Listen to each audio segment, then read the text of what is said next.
Hello दोस्तों। जैसा कि मैं आप लोगों को राष्ट्रीय आय आधारित छात्रवृत्ति परीक्षा NMMS एग्ज़ाम 2024 की तैयारी आपको करा रहा हूँ लगातार। उसी क्रम में हम लोग आज एक नए विषय के साथ शुरू करेंगे। जैसा कि आप लोगों को पता है, मैंने रीजनिंग और पॉलिटी के साथ आपको स्टार्ट किया था। पॉलिटी समाप्त हो गया है, तो आज से हम लोग जियोग्राफी यानी भूगोल के विषय को लेके आगे बढ़ेंगे। जैसा कि मैं आप लोग को बताया था कि रीजनिंग से 90 क्वेश्चन आते हैं, और इसमें मैंने आपको बताया था कि 15 से 16 टॉपिक आपको पढ़ने हैं, जिसमें से मैंने आपको 2 टॉपिक पढ़ा दिया है, और मैं कोशिश करूँगा कि आज ही तीसरा टॉपिक आपको पढ़ा दूँ। तीसरा टॉपिक, तो इसके बाद 13 टॉपिक, लगभग 12 या 13 टॉपिक बचेंगे। 12 और 13 टॉपिक बचेंगे, तो मैं कोशिश करूँगा कि धीरे धीरे इसको भी समाप्त कर दिया जाए। और इसके अलावा मैं आपको बता दूं कि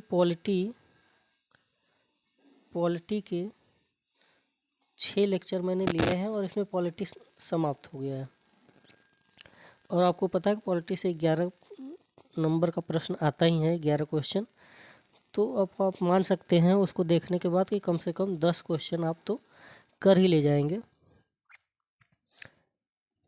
तो आइए हम जियोग्राफी का क्लास स्टार्ट करते हैं। जियोग्राफी में आज हम जो पढ़ेंगे, उसमें हम पहला टॉपिक पढ़ेंगे महाद्वीप।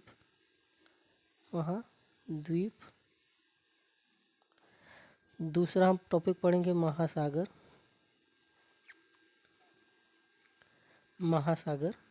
तीसरा टॉपिक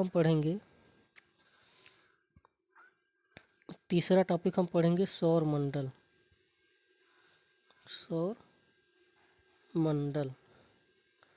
तो इन तीनों टॉपिक को हम ख़त्म करेंगे। सौर मंडल में हम सूर्य के बारे में भी पढ़ेंगे और ग्रहों के बारे में भी पढ़ेंगे। तो आज इन तीन टॉपिकों को हम ख़त्म करेंगे, और मेरा मानना है कि इन तीन टॉपिकों से कम 2 प्रश्न आपकी परीक्षा में मिल जाएंगे। तो आप इसको अच्छे से देखिए और समझिए। तो आइए हम क्लास को शुरू करते हैं।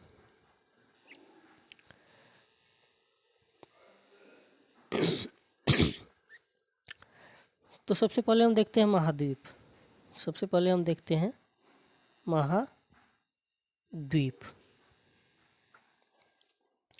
जैसा कि हम लोग जानते हैं, महाद्वीप कितने होते हैं?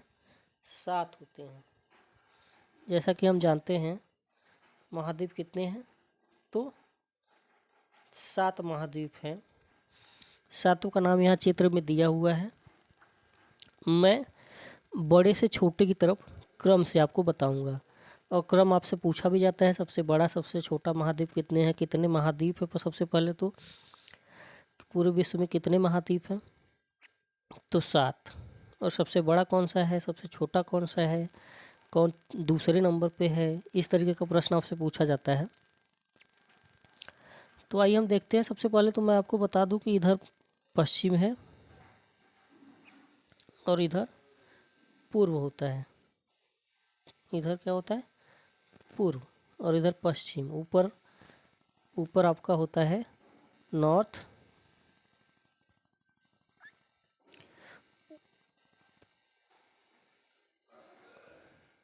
ऊपर आपका होता है नॉर्थ, और नीचे होता है साउथ। पूरब पश्चिम उत्तर दक्षिण, ये दिशा होता है। और मैं आपको बता दूं कि पूरब पश्चिम को, पृथ्वी क्योंकि गोलाकार है, तो पूरब पश्चिम को एक खोल के दिखाया गया है। पूर्व पश्चिम को यदि हम मिला देंगे तो फिर से गोलाकार हो जाएगी। तो इसी क्रम में आप चित्र को देखिएगा, समझिएगा। तो आइए हम देखते हैं। 7 महाद्वीप मैंने बताया कि 7 महाद्वीप होते हैं। पहला प्रश्न तो यही हो जाता है। अब बड़े से छोटे की तरफ मैं चलूँगा, तो सबसे बड़ा महाद्वीप है नंबर 1 पे एशिया महाद्वीप। दूसरे नंबर पे आता है अफ्रीका महाद्वीप। तीसरे नंबर पे आता है आपका उत्तरी अमेरिका महाद्वीप। चौथे नंबर पे आपका आता है दक्षिणी अमेरिका महाद्वीप। 5वें नंबर पे आपका आता है अंटार्कटिका महाद्वीप। 6ठे नंबर पे आपका आता है यूरोप महाद्वीप। और 7वें और सबसे छोटा महाद्वीप कौन सा है? 7वें नंबर पे जो आता है वो है ऑस्ट्रेलिया महाद्वीप। तो यदि आपसे प्रश्न पूछे कि सबसे बड़ा महाद्वीप कौन सा है तो एशिया है। सबसे छोटा महाद्वीप कौन सा है तो ऑस्ट्रेलिया है। दूसरे नंबर पे अफ्रीका है। तीसरे नंबर पे उत्तरी अमेरिका। चौथे पे दक्षिणी अमेरिका। एशिया, अफ्रीका, उत्तरी अमेरिका, दक्षिणी अमेरिका, ये 4 हो गए। 5वें पे अंटार्कटिका, छठे पे यूरोप और 7वां तो याद ही है आपको सबसे छोटा वाला ऑस्ट्रेलिया। तो इस तरीके से इसको याद कर लेंगे। और मैं आपको बता दूं कि जो भारत है अपना जो भारत देश है वो किस महाद्वीप का है तो एशिया महाद्वीप का। यहाँ पे है ये भारत, एशिया महाद्वीप का। तो कभी ये पूछ दे आपसे कि भारत किस महाद्वीप का देश है तो एशिया महाद्वीप का, ये भी आपको याद रखना है। तो 3-4 प्रश्न महाद्वीप से आपको याद रखने हैं। सबसे पहले महाद्वीपों की संख्या कितनी है? 7 है। सबसे बड़ा महाद्वीप कौन है? एशिया है। क्रम से आपको 7 याद होना चाहिए। सबसे छोटा महाद्वीप कौन सा है? ऑस्ट्रेलिया है, ऑस्ट्रेलिया। तो इस तरीके से आपको 7 का क्रम याद होना चाहिए। क्रम एक बार मैं फिर से आपको बता दे रहा हूँ। सबसे बड़ा महाद्वीप एशिया, दूसरे नंबर पे अफ्रीका, तीसरे नंबर पे उत्तरी अमेरिका, चौथे नंबर पे दक्षिणी अमेरिका, 5वें पे अंटार्कटिका, छठे पे यूरोप और 7वें पे ऑस्ट्रेलिया। 7th 1, अफ्रीका 2, उत्तरी अमेरिका 3, दक्षिणी अमेरिका 4, अंटार्कटिका 5, यूरोप 6 और ऑस्ट्रेलिया 7। अंटार्कटिका को मैं आपको बता दूं कि ये पूरा बर्फ़ से जमा हुआ है, इसीलिए इसको महासागर में भी गिना जाता है। महासागर में भी ये गिना जाता है और महासागर में भी गिना जाता है और महाद्वीप में भी गिना जाता है। तो अगला टॉपिक हम देखते हैं महासागर। जैसा कि मैंने बताया था कि आज हम लोग 3 टॉपिक पढ़ेंगे। पहला महाद्वीप, दूसरा महासागर, तीसरा सौरमंडल। तो महासागर में मैं आपको बता दूं कि महासागरों की संख्या यदि आपसे कभी पूछ दे तो पूरे विश्व में महासागरों की संख्या, पृथ्वी पर महासागरों की संख्या कितनी है? 5 है। यहाँ पे भी वही क्रम आपसे सबसे बड़ा और सबसे छोटा पूछ देगा। तो क्रम हम देख लेते हैं। क्रम से मैं आपको बता रहा हूँ। सबसे बड़ा महाद्वीप आपका है, सबसे बड़ा महासागर आपका है प्रशांत महासागर, नंबर 1 पे। आप यहाँ देखेंगे, मैंने बताया था कि इसको पूर्व पश्चिम को खोला गया है, ये आपस में मिल जाएंगे। तो इसीलिए इस साइड, दोनों साइड दिख रहा है आपको प्रशांत महासागर। ऊपर वाले प्रशांत महासागर को उत्तरी प्रशांत महासागर, नीचे वाले को दक्षिणी। इसी तरीके से दूसरा जो है अटलांटिक महासागर दूसरे नंबर पे आता है। इसमें भी ऊपर वाले को उत्तरी, नीचे वाले को दक्षिणी। तो ये वास्तव में एक ही है, ऊपर नीचे उत्तरी दक्षिणी केवल बोला जाता है, इसको गिना एक ही में जाता है। तो ये दूसरे नंबर पे हो गया। तीसरे नंबर पे अपना आता है हिंद महासागर, तीसरे पे। चौथे पे है अंटार्कटिका महासागर, चौथे पे। और 5वें पे आपका है ये आर्कटिक महासागर। तो आपको क्रम याद होना चाहिए, मैं फिर से बता दूं। सबसे बड़ा महासागर प्रशांत महासागर, दूसरा अटलांटिक महासागर, तीसरा हिंद महासागर, चौथा आर्कटिक महासागर, पांचवा चौथा अंटार्कटिक महासागर और 5वां आर्कटिक महासागर। तो एक क्रम आपको याद होना चाहिए। सबसे बड़ा महासागर कौन सा है? प्रशांत महासागर है। सबसे छोटा महासागर कौन सा है? आर्कटिक महासागर है। हिंद महासागर तीसरे पे आता है। यदि ये 3 आप याद कर लेंगे तो दूसरे पे अटलांटिक महासागर आएगा, ये तो आपको याद ही हो जाएगा। 5वें महासागर का नाम आपको तो याद ही होना चाहिए। जैसा कि मैंने बताया, प्रशांत महासागर सबसे बड़ा है और साथ ही में सबसे गहरा महासागर भी है। ये सबसे गहरा महासागर, प्रशांत महासागर सबसे बड़ा तो है ही, सबसे बड़ा के साथ साथ सबसे गहरा भी है। तो ये आपको दोनों याद होना चाहिए कि सबसे बड़ा महासागर भी है, सबसे गहरा महासागर भी। कौन है? प्रशांत महासागर। हिंद महासागर के बारे में एक बात मैं आपको बता दूं कि हिंद महासागर एकमात्र ऐसा महासागर है जिसका नाम किसी देश के नाम पे पड़ा है। एकमात्र ऐसा महासागर है जिसका नाम किसी देश के नाम पे पड़ा है। जैसा कि हम लोग जानते हैं हमारे भारत का नाम हिंदुस्तान भी है, उसी से इसका नाम पड़ा है हिंद महासागर। तो देश के नाम पे, क्योंकि ये भारत के ठीक नीचे है, यहाँ पे भारत है ये, और इसी के ठीक नीचे हिंद महासागर है। तो एकमात्र ऐसा महासागर है जिसका नाम किसी देश के नाम पे है। इसके अलावा एक बार आपसे प्रश्न पूछा है आपकी परीक्षा में कि दक्षिणी अमेरिका महाद्वीप और अफ्रीका महाद्वीप के बीच में कौन सा महासागर है या कौन सा सागर है। तो आप देख रहे हैं कि इन दोनों के बीच में यदि हम देखें तो कौन सा महासागर है, दक्षिणी अटलांटिक महासागर।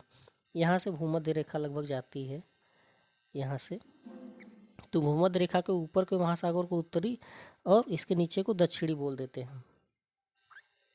इसी क्रम में ये अटलांटिक वाला दो भागों में बढ़ जाता है, उत्तरी अटलांटिक, दक्षिणी अटलांटिक। तो अफ्रीका और दक्षिण अमेरिका के बीच में कौन सा महासागर है, अटलांटिक महासागर। इस क्रम में भी आपको इस चित्र को देख लेना है।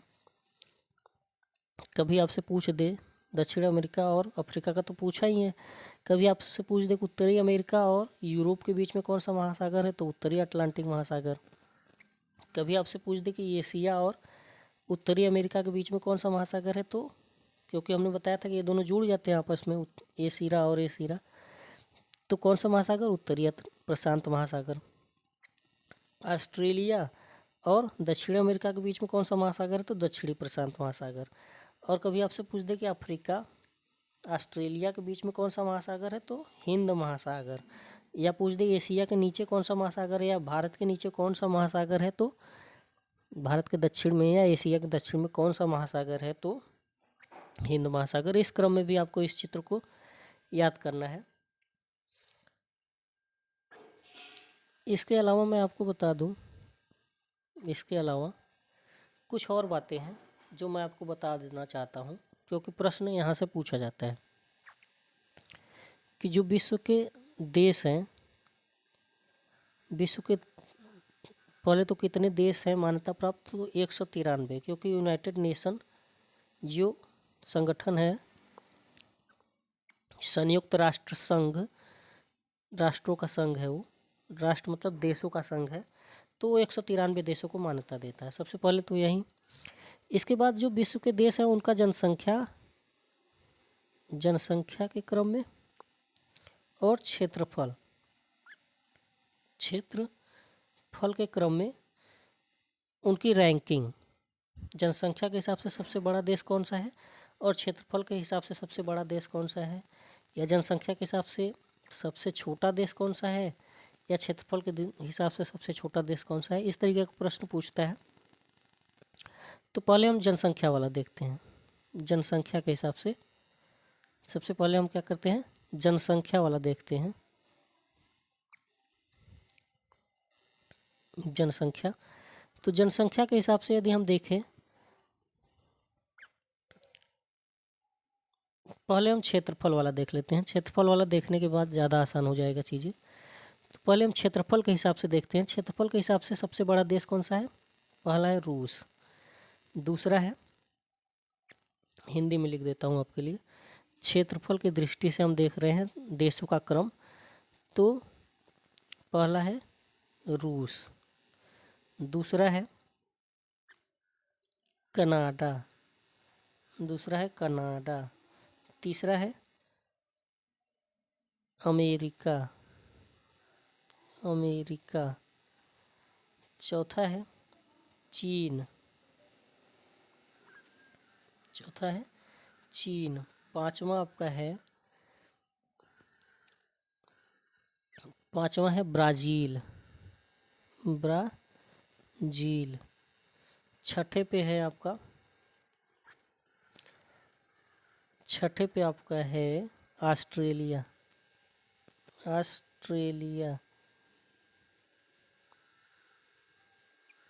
और सातवें पे है भारत। तो ये क्रम आपको याद होना चाहिए। यदि आपको भारत का पूछेगा तो भारत क्षेत्रफल के हिसाब से किस नंबर पे आता है, 7वें नंबर पे। सबसे बड़ा क्षेत्रफल वाला देश कौन सा है, रूस। भारत किस नंबर पे है, 7वें नंबर पे। एक बार फिर से मैं लिख के आपको दिखा देता हूँ।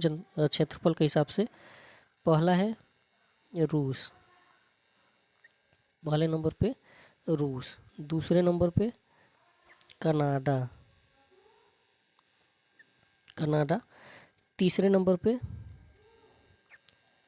USA, United state of America, इसी को अमेरिका बोलते हैं। चौथे पे आपका आता है चीन, चीन।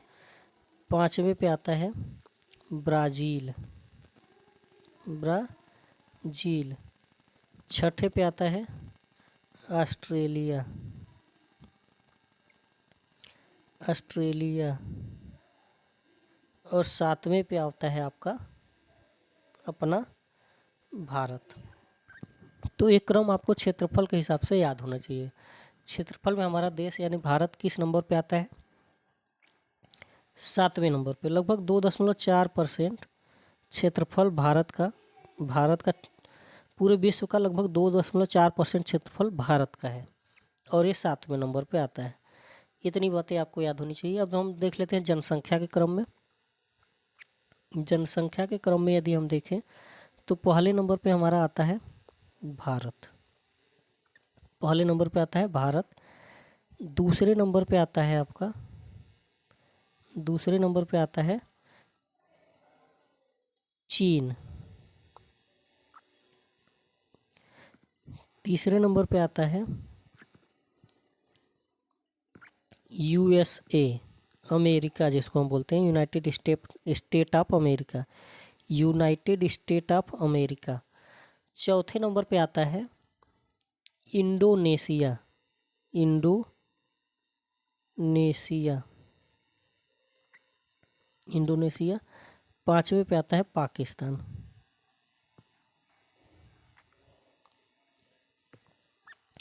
तो इतनी बातें आपको याद होनी चाहिए कि हमारा जो देश है भारत, वो जनसंख्या में पहले नंबर पे है और क्षेत्रफल में 7वें नंबर पे है। ये प्रश्न आपसे पूछा जाने की संभावना मुझे ज़्यादा दिख रही है क्योंकि अभी चीन को पछाड़ के भारत पहले नंबर पे आया है। चीन को पछाड़ के भारत अभी हाल ही में पहले नंबर पे आया है। तो ये प्रश्न आपसे पूछा जा सकता है।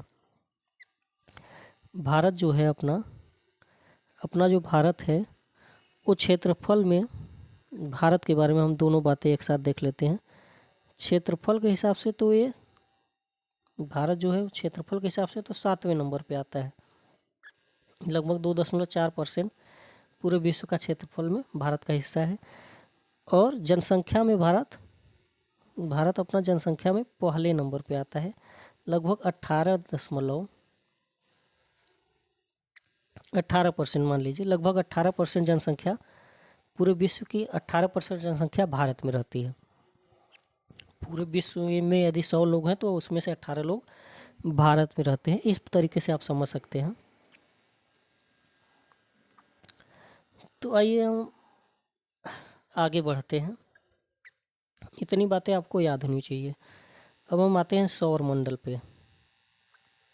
सौर मंडल, जैसा कि आप लोग जानते होंगे, सौर मंडल का मतलब होता है कि सूर्य और उसके ग्रह, सूर्य और उसके ग्रह, सूर्य और उसके ग्रह।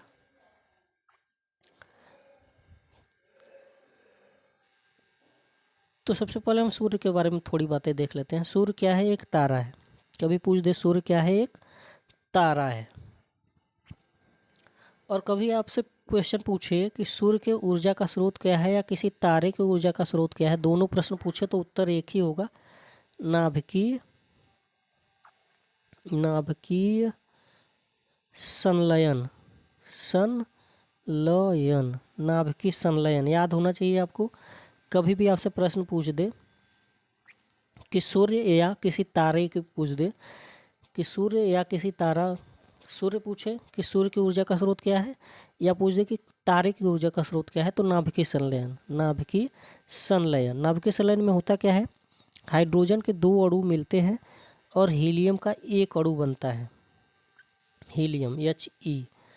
तो हाइड्रोजन के 2 अणु मिलकर हीलियम का एक अणु बनाता है और इस प्रक्रिया में ढेर सारा ऊर्जा उत्पन्न होता है। उसी ऊर्जा से सूर्य चमकता है, सूर्य या कोई तारा चमकता है और वही ऊर्जा हमारी पृथ्वी तक या हमारे ग्रहों तक पहुंचती है। जैसा कि हम जानते हैं कि पूरे ब्रह्मांड में हमारे सौर मंडल में ऊर्जा का स्रोत कौन है? सूर्य ही है। और यही ऊर्जा कैसे निकल रही है? नाभिकीय संलयन द्वारा हाइड्रोजन के 2 अणु मिलके हीलियम के 1 अणु बना लेते हैं। तो 2 प्रश्न आपसे सूर्य से पूछा जा सकता है कि सूर्य क्या है? एक तारा है। और सूर्य की ऊर्जा का स्रोत क्या है? तो नाभिकीय संलयन है। इसमें क्या होता है? हाइड्रोजन के 2 अणु मिलते हैं, हीलियम के 1 अणु बना लेते हैं और ढेर सारी ऊर्जा निकलती है। यही ऊर्जा हमारे सौर मंडल का महत्वपूर्ण ऊर्जा है। हम देखते हैं ग्रह। तो सूर्य, पहले ग्रह की परिभाषा थोड़ा सा देख लेते हैं कि वह पिंड जो सूर्य के चारों तरफ चक्कर लगाए उसे ग्रह कहते हैं। ये तो सामान्य परिभाषा हो गई। इसमें 2-3 बातें और हैं कि पिंड जो सूर्य का चक्कर लगाए उसे ग्रह कहते हैं। इसके अलावा इसमें 2-3 बातें और आती हैं कि एक निश्चित कक्षा में चक्कर लगाए। चक्कर तो लगाए किस एक निश्चित कक्षा में, जैसे मरकरी है। मरकरी एक निश्चित कक्षा में इस तरीके से सूर्य के चारों तरफ घूमती रहती है। तो एक निश्चित कक्षा में चक्कर लगाए। दूसरा, किसी दूसरे की कक्षा को डिस्टर्ब ना करे, किसी दूसरे की कक्षा में न घुस जाए, प्रवेश न कर जाए, किसी दूसरे की कक्षा में प्रवेश न करे। तो इसे हम क्या कहते हैं? ग्रह कहते हैं। जैसा कि हम लोग जानते हैं सूर्य के इस समय 8 ग्रह हैं। पहले 9 हुआ करते थे। इस समय कितने हैं? 8 हैं। तो जो 9वां ग्रह था प्लूटो, उसको अब ग्रह नहीं माना जा रहा है। उसको अब बौना ग्रह कहा जाता है उसको। हुआ क्या था कि प्लूटो को 2006 में ग्रह की श्रेणी से निकाल दिया गया था। सन भी आपको याद रखना है।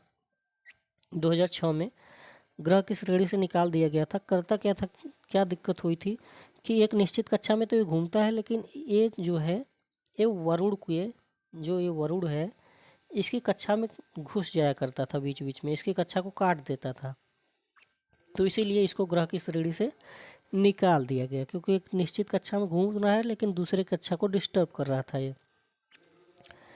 तो इसके अलावा आइए हम देखते हैं ग्रह। पहला, हम नज़दीक से दूर की तरफ जाएंगे। सूर्य से सबसे नज़दीक ग्रह से सूर्य से सबसे दूर की तरफ जो ग्रह हैं उधर की तरफ हम बढ़ेंगे। तो सबसे पहले हमारा आता है बुध।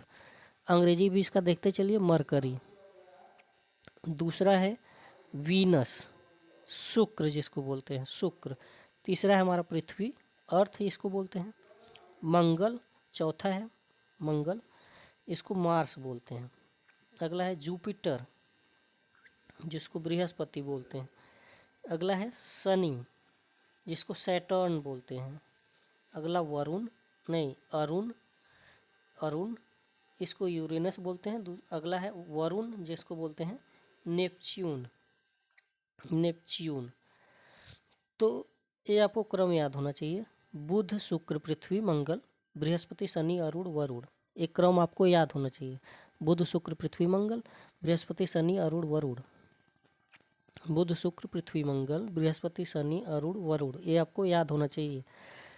इसमें एक बात मैं आपको और बता दूं कि ये जो शुरू के 4 ग्रह हैं इनको आंतरिक ग्रह बोलते हैं, और जो आखिरी के 4 ग्रह हैं बृहस्पति को लेकर उसके बाद के 4 ग्रह, उसको बाह्य ग्रह बोलते हैं।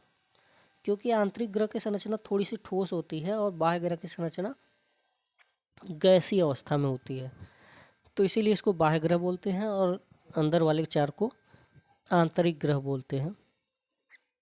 कुछ और बातें हैं, उसको देखते हुए हम आगे बढ़ेंगे।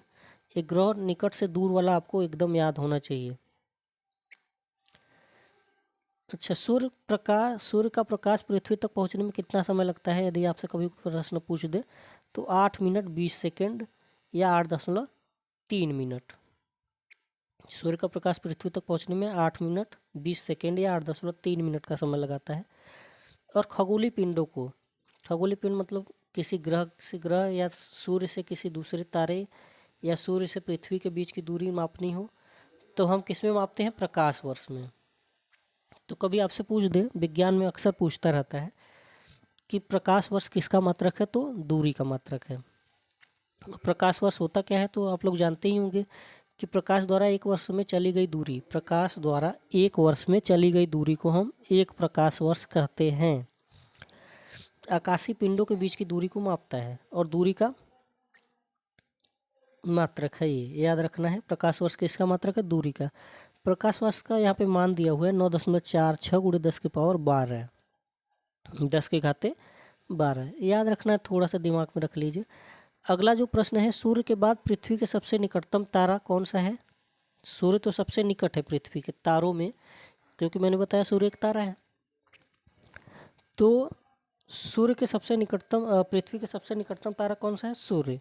लेकिन यदि हम सूर्य को छोड़ दें, सूर्य के बाद, सूर्य के अलावा पृथ्वी के सबसे निकटतम तारा कौन सा है? तो अल्फा सेंचुरी। याद रखिए, एक बार प्रश्न पूछा गया है या पूछा जा सकता है। तो इतनी बातें आपको याद होनी चाहिए। आगे हम बढ़ें, अब ग्रहों के बारे में हम थोड़ी बातें देखेंगे। उसके पहले हम लोग तारामंडल समझ लेते हैं। तारामंडल का मतलब होता है कि तारों का समूह। जैसे हम जब रात के समय आकाश में देखते हैं तो 2-3 तारे मिल के, 2-3 या 4-5-6 तारे मिल के क्या करते हैं? कुछ चित्र बनाते हैं। उसी में हम लोग देखते हैं सप्तर्षि तारा, सप्तऋषि तारा, सप्तर्षि तारा जिसको बोलते हैं। 7 तारे आपस में मिलके सप्तऋषि का निर्माण करते हैं, आकाश में हम लोग देखते हैं। तो इसी को तारामंडल कहते हैं। बहुत महत्वपूर्ण नहीं है, कभी आपसे क्वेश्चन पूछ दे तो तारामंडल आप जानते रहिए। तो आइए हम सबसे पहले अब शुरू करते हैं। पहला जो हमारा सूर्य के सबसे नज़दीक का ग्रह है बुध, जिसको हम क्या बोलते हैं? जिसको हम क्या बोलते हैं?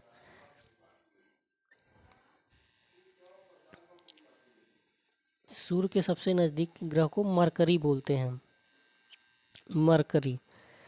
तो बुध, आइए देखते हैं बुध।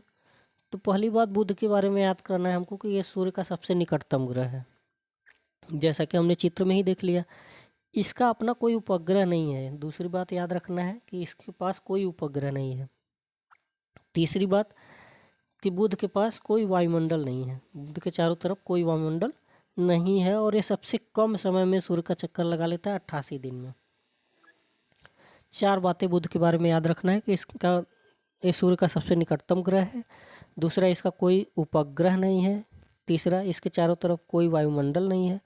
और ये सबसे कम समय में, क्योंकि सबसे नज़दीक है तो इसका चक्कर सबसे छोटा होगा।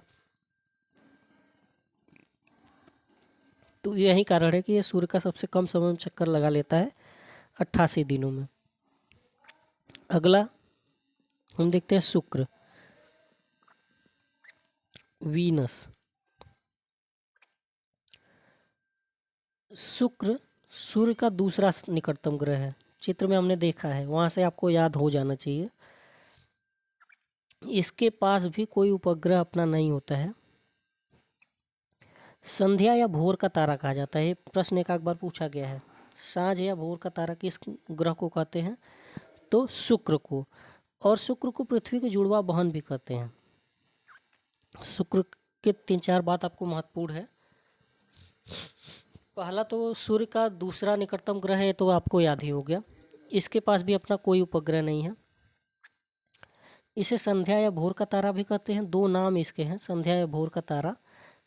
संध्या का तारा पूछ दे आपको कोई, संध्या का तारा किस ग्रह को कहते हैं? तो शुक्र।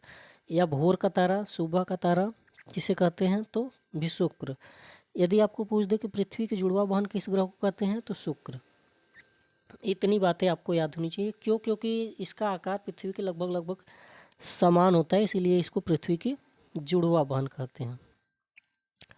अगला तीसरा नंबर पे हमारा आता है। यहाँ पे लिखने में थोड़ा सा मिस्टेक हो गया है। तीसरे नंबर पे, जैसा कि हमने ऊपर देखा है कि तीसरे नंबर पे कौन सा ग्रह आता है? पृथ्वी हमारी आती है। तीसरे नंबर पे हमारी पृथ्वी आती है। तो पृथ्वी के बारे में हम देखते हैं। पृथ्वी सूर्य का तीसरा निकटतम ग्रह है, तो आपको वहीं से याद है, चित्र से ही याद है। पृथ्वी एकमात्र ऐसा ग्रह है जहाँ पे जीवन है। कभी आपसे पूछ दे कि एकमात्र ग्रह कौन सा है जिस पर जीवन है, तो जैसा कि आप लोग जानते हैं कि पृथ्वी ही है जिस पर हम लोग हैं। तो यहाँ पे ही जीवन है। पृथ्वी के पास अपना एक, शुरू के जो 2 ग्रह हैं उनके पास तो कोई उपग्रह नहीं है, लेकिन पृथ्वी जो तीसरा ग्रह है सूर्य के निकट की दृष्टि से देखा जाए तो उसके पास अपना एक उपग्रह है जिसको हम चंद्रमा कहते हैं। अब सभी लोग इसको जानते हैं। तो पृथ्वी के बारे में हमने देखा कि तीसरा निकटतम ग्रह है, एकमात्र ग्रह है जहाँ पे जीवन है। इसके पास अपना एक उपग्रह है चंद्रमा। सौर परिवार का ये 5वां सबसे विशाल ग्रह है। सौर परिवार का 5वां सबसे बड़ा ग्रह, विशाल ग्रह है। सूर्य की परिक्रमा 365.26 दिन में पूरा करती है। यही हमारा एक वर्ष होता है, जैसा कि आप लोग जानते ही हैं। इसका घूर्णन काल, घूर्णन का मतलब होता है कि पृथ्वी जब अपने अक्ष पे भी घूमती है ना, पृथ्वी अपने अक्ष पे भी घूमती है और सूर्य के चारों तरफ घूमती है। तो सूर्य के चारों तरफ जो घूमती है तो उसको परिक्रमण कहते हैं। कभी कभी आपसे पूछ देता है कि परिक्रमण क्या होता है, तो जानिए कि परिक्रमा का मतलब होता है किसी के चारों तरफ, सूर्य है, सूर्य के चारों तरफ जो पृथ्वी ऐसे घूमेगी तो इसको परिक्रमण कहेंगे। और पृथ्वी जब अपने अक्ष पे ही घूमेगी, इस तरीके से अपने अक्ष पे ही घूमेगी, तो उसे हम कहते हैं घूर्णन।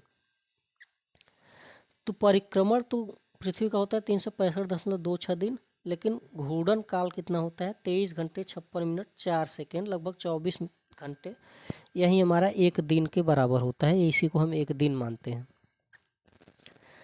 और पृथ्वी को जब हम अंतरिक्ष से देखते हैं तो ये नीला दिखाई देती है, इसी कारण से इसको नीला ग्रह कहते हैं। तो पृथ्वी क्योंकि हमारा अपना ग्रह है तो यहाँ से प्रश्न ज़्यादा आने की संभावना है। तो एक बार फिर से देखते हैं पृथ्वी के बारे में। पृथ्वी तीसरा निकटतम ग्रह है, एकमात्र ग्रह है जहाँ पे जीवन है। इसके पास एक उपग्रह होता है चंद्रमा। सौर परिवार का 5वां सबसे विशाल ग्रह है। इसका परिक्रमण काल कितना होता है 365 दिन, 365.26 दिन। घूर्णन काल कितना होता है 23 घंटे 56 मिनट 4 सेकेंड, यानी कि 24 घंटे लगभग। और इसको नीला ग्रह भी कहते हैं। इतनी बातें पृथ्वी के बारे में आपको याद होनी चाहिए। अगला हम देखते हैं मंगल। मंगल का आकार शुक्र से छोटा होता है। इसको लाल ग्रह कहते हैं। पृथ्वी को नीला ग्रह, इसको लाल ग्रह कहा जाता है क्योंकि ये लाल दिखाई देता है।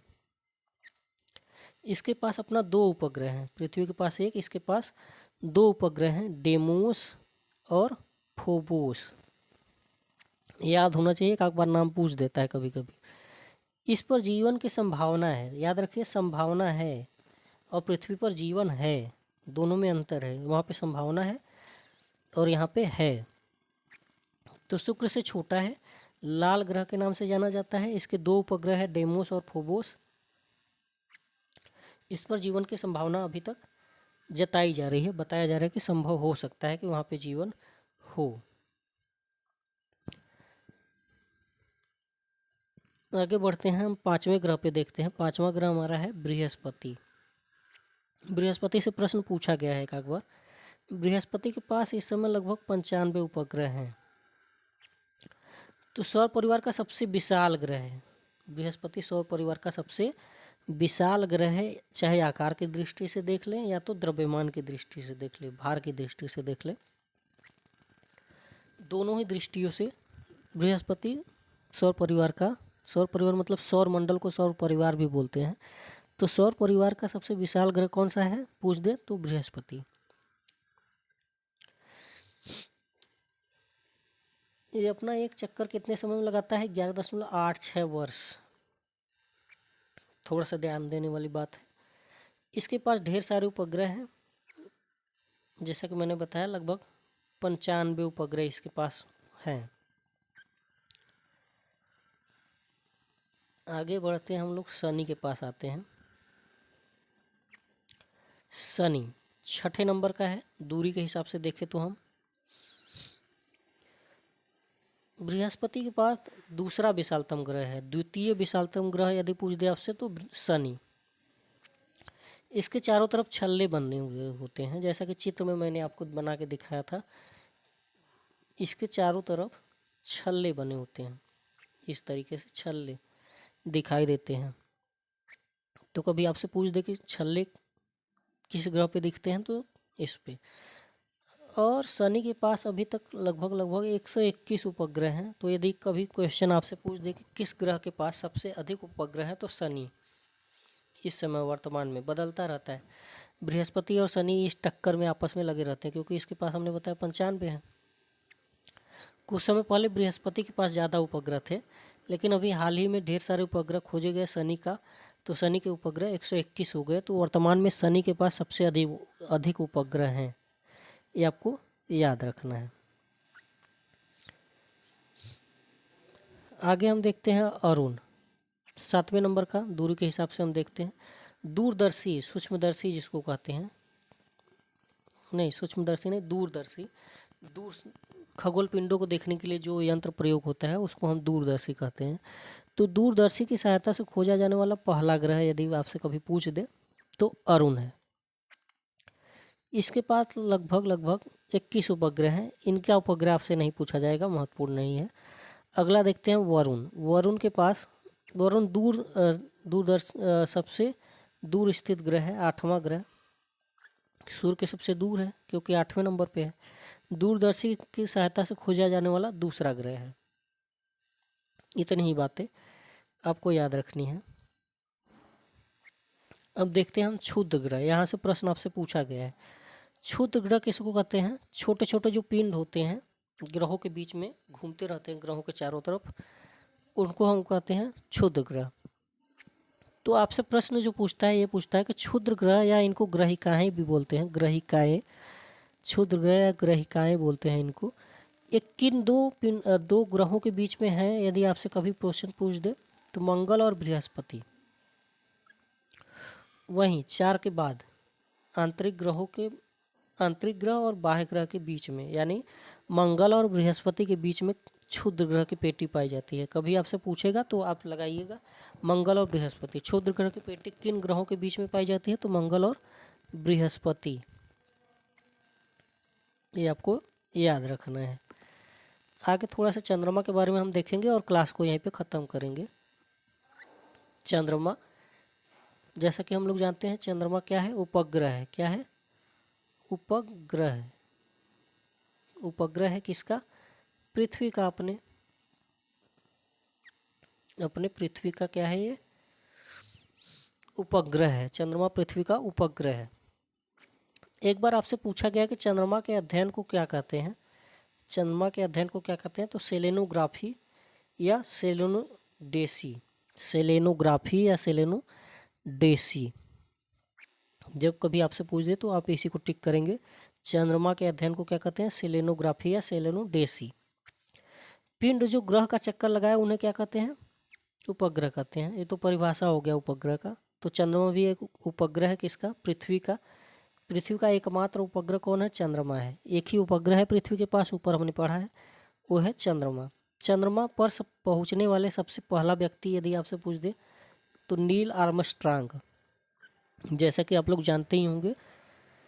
और चंद्रमा जो है वो 27.3 दिन में एक चक्कर पृथ्वी का लगा लेती है। 27.3 दिन में पृथ्वी का एक चक्कर लगा लेती है, क्योंकि हम जानते हैं चंद्रमा पृथ्वी का चक्कर लगाती है, इसीलिए तो इसको पृथ्वी का उपग्रह बोलते हैं। और जैसा कि हम लोग जानते हैं चंद्रमा रात को हमको चमकता हुआ दिखाई देता है, तो हम जान जाए कि चंद्रमा के पास अपना कोई प्रकाश नहीं होता है। वो जो चमकता है वो सूर्य के प्रकाश से चमकता है। सूर्य का प्रकाश उस पर पड़ के परावर्तित होता है, उसी कारण से फिर हमको चमकता हुआ दिखाई देता है। तो इतनी बातें चंद्रमा के बारे में आपको याद रखनी है। इसी के साथ मैं वीडियो को यहीं पे समाप्त करूँगा। उससे पहले मैं आपसे गुजारिश कर दूं कि यदि आपको वीडियो पसंद आ रहा है तो इसको लाइक करें, शेयर करें, और यदि आप तैयारी कर रहे हैं तो इस चैनल को सब्सक्राइब ज़रूर कर लें। सब्सक्राइब ज़रूर से ज़रूर कर लें, क्योंकि यहाँ पे मैं पूरी तैयारी लगभग आपके कराने वाला हूँ। इतना तैयारी कराऊंगा कि आप परीक्षा को पास कर जाएंगे गारंटी के साथ। तो कोशिश करिए कि यदि आपको पसंद आ रहा तो यदि आप तैयारी कर रहे हैं तो सब्सक्राइब कर लीजिए। तो इसी के साथ मैं वीडियो को समाप्त करता हूँ। वीडियो को देखने के लिए आपका बहुत बहुत धन्यवाद।